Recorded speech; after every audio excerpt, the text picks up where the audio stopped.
from 1944 in the Soviet Union, it's Joseph Stalin! Greetings. You know, life of brutal dictator isn't always sunshine and lollipopski. Sometimes it's lonely job. But when I'm feeling cranky and a little blue, I sit around and consider the many things which make me happy. Creating terror with government urges, acting out all of his monstrous urges. Big Brother plots that would make Orwell blush. These are the things that sure give me a rush. Spying on Lenin and murdering Trotsky, vexing the West with his communist Plotsky, turning your dreams into scary nightmares. That is the way I forget all my cares.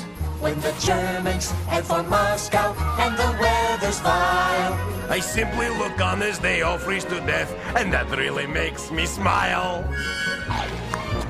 feasting like Ivan while serfs live on rations, conquering dozens of satellite nations, Starting my own personality cult. doing away with those who might revolt, sending your critics to rot in Siberia. That's how you get populations to fear ya, building a wall down the streets of Berlin. This kind of thing makes me flash quite a grin. If the people call for freedom or democracy, I'll simply bump off everybody until there's nobody left but me.